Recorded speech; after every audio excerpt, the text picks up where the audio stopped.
Hey witches, I'm back. And you know what? I wish that I was savvy enough to be able to make this video screen, the picture that you're looking at, and have my voice all nice narrating everything over it. But that's just not how we're rolling over here. So, your girl printed out this picture for you because there is a lot to go over. Okay. And if you guys are looking for knowledge and what is God, where do we come from, like what the fuck is going on here, this is the video for you.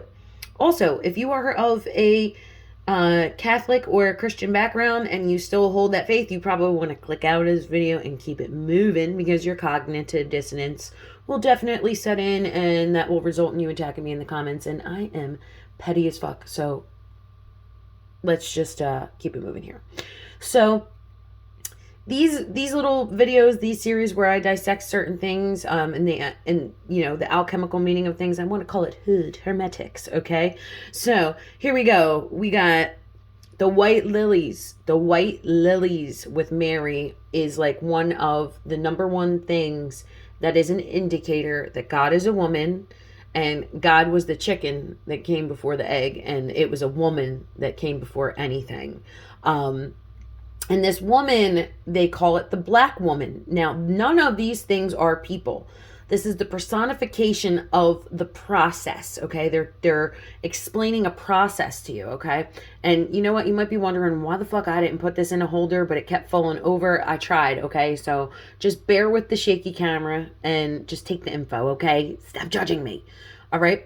So in one of my videos, I believe it was the Hermit 9 video or a video on numerology 9, we talk about the white lilies, okay? White lilies, you're going to see them throughout the tarot. They are symbolic of the goddess because the white lily can actually procreate within itself. So this goddess that presents as feminine but is basically hermaphrodite has the ability to impregnate its own self by the unification of the feminine and masculine parts of itself. Okay? This is where the virgin birth came from, you guys. This is not a lie. I would not be making this video if this was not what is really going on here. Okay? So this is why this blew my mind. I actually pulled up this picture to explain that the reason why you see Mary in this shape with the hands out and with the drapes and robed, because it is in fact, and if you don't like this word, again, go away, because this is how I talk. It's a pussy. Okay. So if you trace the shape of Mary's body, the position that her hands are in from her head to her body, it's the shape of vagina. And the reason why she's wearing these heavy drapes is the labia and all of the drapes and the wavy skin inside a vagina. This is what this is. I know it sounds absolutely bananas if you've never entertained the concept before, but this is why you're seeing this. You'll also see, like in the Mexican versions of her standing in a portal with like the squiggly lines on it, like that portal is symbolic of the vagina. And the reason why you always see her with her hands out like this, it's because it's the shape of a pussy, yo. It really is. It's not lying. The rings behind the head always indicate the rings of Saturn to me. Anytime there's a ring, it always goes back to Saturn, which is the highest goddess, okay? And if you look on the tree of life, Bina is Saturn, okay? And then I think her counterpart is Chokma, and that is all the zodiac all in one. And excuse me if that wasn't the right name for the male pillar or the top of the pillar of life, but it does embody the whole entire zodiac, okay? So in the real picture, she's got 12 stars around her head, which represent the zodiac, okay? And again, that's another lie you're going to get because there's 13, okay? And the 13th zodiac sign is Ophiuchus. And what that is, it's a man with a snake around his neck. And to me, what stands out about that is that he has the snake around his neck, and in the back, in the base of your neck is where the R complex of the brain is, okay? And where he's situated in the zodiac is where it's after Scorpio. It's between Scorpio and Sagittarius, I believe. because Scorpio is like early November, late October, and then Sagittarius comes after. So that's in between. You are going to have to look that up, look information up on it. It's a real thing. A lot of people aren't even really the zodiac sign that they think they are. If you look in sidereal astrology, if you go into any birth chart website, you can find sidereal charts, and they're going to tell you your real sign. It usually takes you 2 weeks back into the zodiac. So me, I thought I was a Taurus my whole life, and I am very Taurian in those energies, but I'm also a pretty big dick. So, and that's the Aries in me. So I am full on Aries, also because of where sidereal is the oldest astrology. It's tropical is made up. That's the one we use. It's made up. It's not real. They fuck the whole time up on us, dude. And that's a whole nother thing. Whole nother psyop is time. And that's another thing of what they did with Saturn, is they trapped us in this Saturnian rule of time. Okay. So if you think about it, like, who would be wearing these heavy ass drapes in the desert? Like, it doesn't even make sense. But also, what you're going to see, why you always see her in blue and white, is because there's 4 colors that represent the masculine and feminine, and there's 2 to each. So the woman is black and blue, okay? And then the male is white and red. And the reason why you're seeing the blue on the outside and the white on the inside is because they're telling you, this is what you got to look at in alchemical texts. In these pictures, they're telling you, they're giving you secrets. They're telling you the blue is on the outside, so this entity presents as female, and the white is on the inside. So they have the male genitalia basically hidden and more on the inside. And this could be when the clitoris is enlarged. If you look at the anatomy of a hermaphrodite, it could technically be considered inside because it is inside the lips of the vagina, even though sometimes it comes out. Not to be gross or whatever, but this is what we're talking about here. Now, she's got 7 points on her crown. 7 is the number of the Jesus child, the Christ child. Okay, it's the chariot 7. There's a lot to the number 7. The number 7 is very much tied into earth and being on the earthly plane.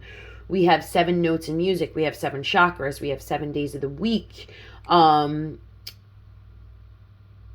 Even like the name of a church is Sept, which is 7. So there's a lot with number 7. 7 is a big number, and 7 in the chariot is obviously, it comes after 6, which is the coupling of the masculine and feminine. Now, this is where you see it in the tarot. Like, this is what they're telling you. This is not just an angel overlooking the sexual act of the lovers.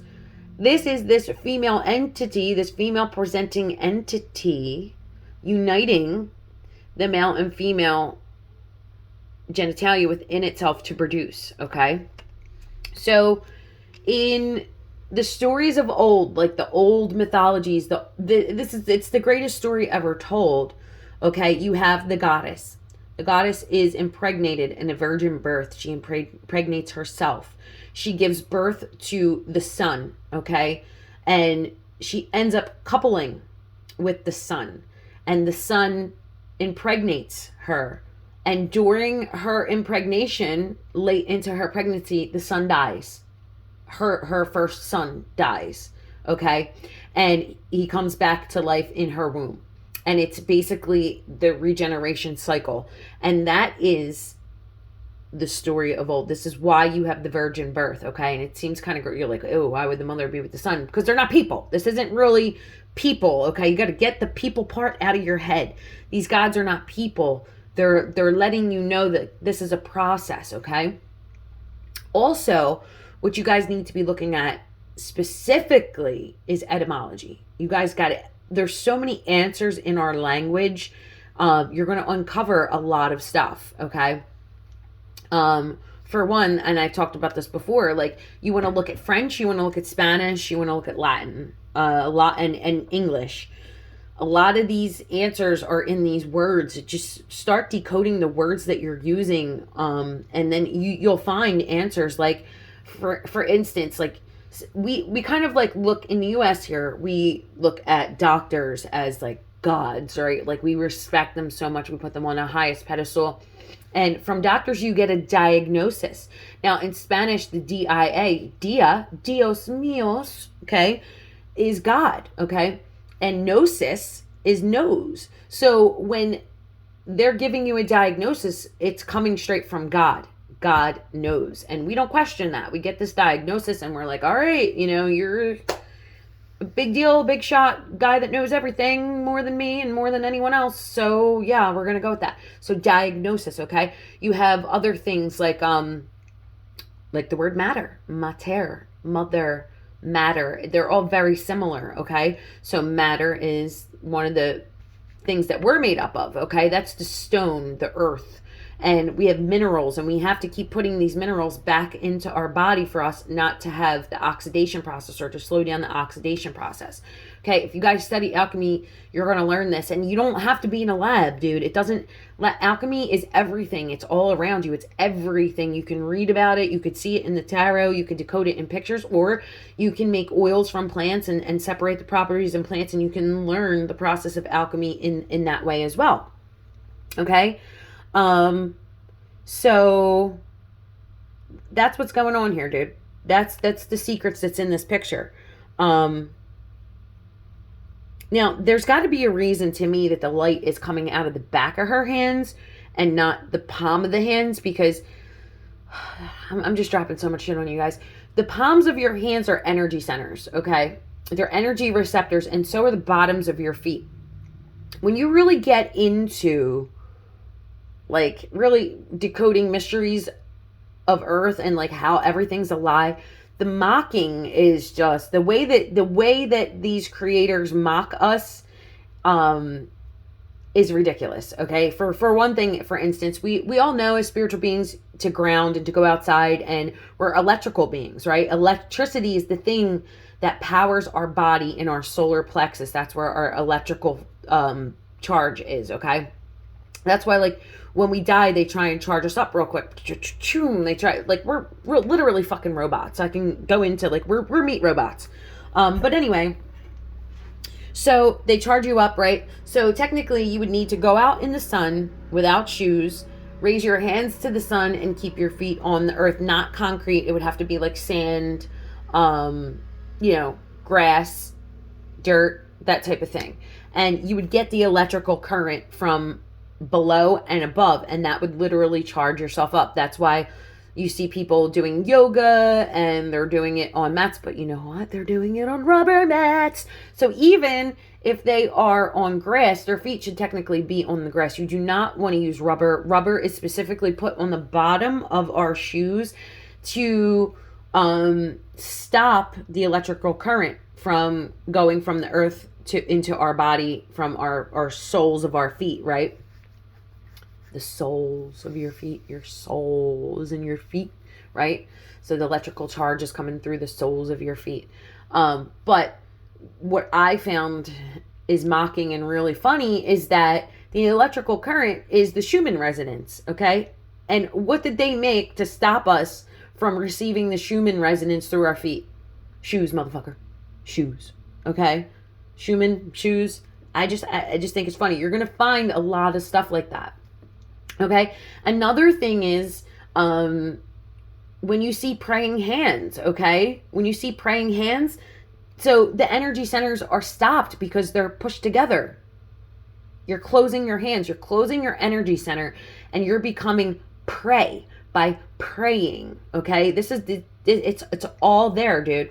Also, religion means to tie back and to bind. It comes from religare, which is another Latin word, which is to tie back or to bind. And if you look at the praying hands, they almost always have the rosary over them. Anytime you have string or cord or anything around the hands, that's a symbol of bondage and binding. Okay. So, I mean, it's all It's all there for you. You just have to open your mind to these concepts, okay? Okay, we're going to go further and we're going to look at this. This is an actual alchemical text. And this is the rebus, okay? And now again, we're revisiting the sacred number 7, which is 4 plus 3, 43. Okay, which is the God child. So and I'm going to be reading from my notes here. So if I sound like I'm reading from notes, I am literally. Okay, so the triangle and the square is the spiritual and the material. This is what you see here. Okay, the spiritual and the material.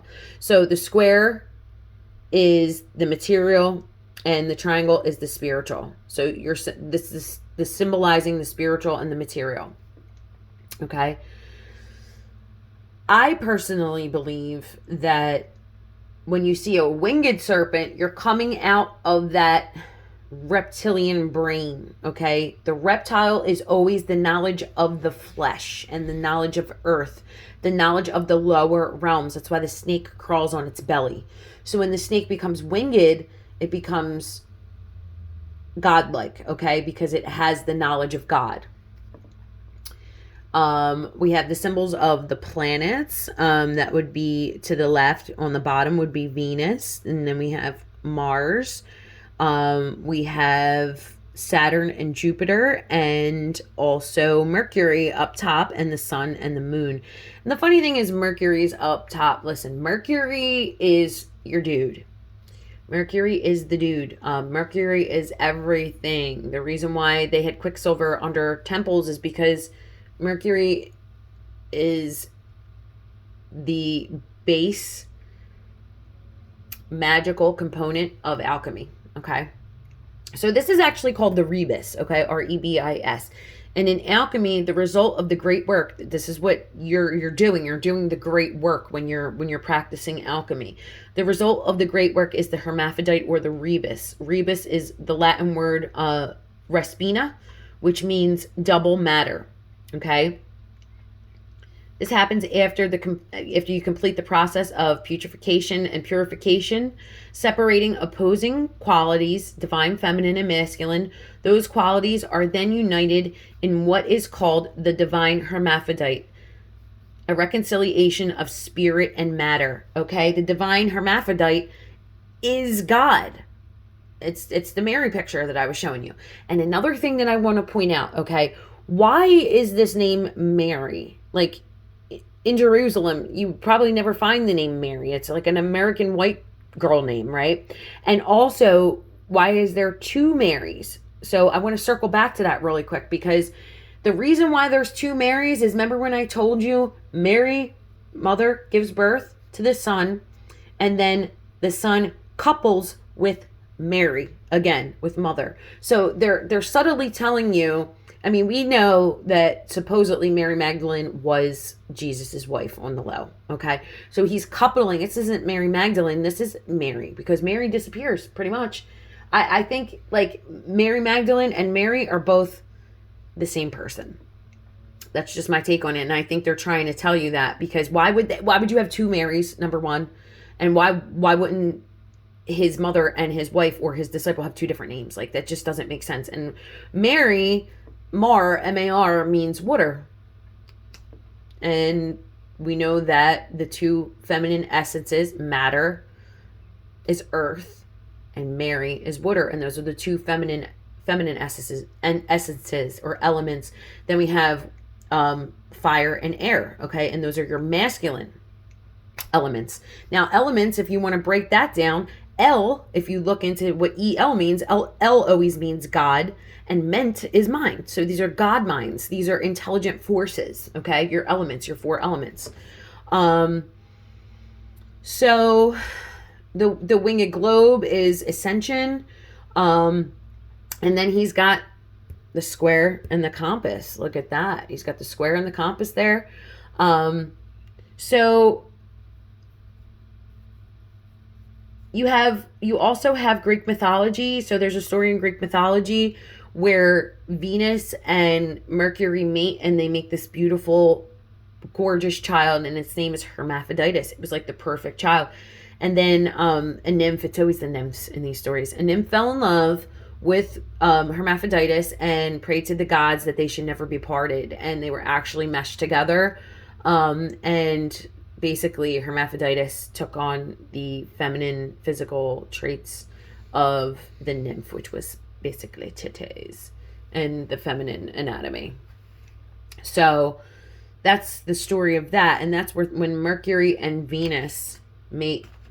Okay, so there's just a tidbit for you, and there's something on the art museum at the Philadelphia Art Museum that really caught my eye. It's called the Pediment Gods, and I want to go there and break that down for you too. It's just gonna blow you guys' mind. It's crazy, and it's like right in front of everybody's eyes, in the middle of this like metropolis, and nobody knows that it's like totally alchemical. It's bananas. One time I rode my bike up there with my man, and we were just sitting there, and I was like, oh my god, I was looking at it, and I read it from right to left, and it was mind-blowing to me. So I want to show that to you guys as well. I think it's very interesting. And if you guys have any questions again about alchemy, alchemical text, how to get into it, how to decipher the pictures, what they mean, hit me up. I'm not an expert, but I can definitely help you. And so that is going to end my video. Again, sorry for the annoying shaky cam. Like I said, my holder wasn't working, and this video I wanted to make for you guys for quite some time, so I just had to get it out there. You know, nothing's perfect, but if you ever want to see any certain material, or you want me to talk about anything, like, leave it in the comments. Let me know. We can chat.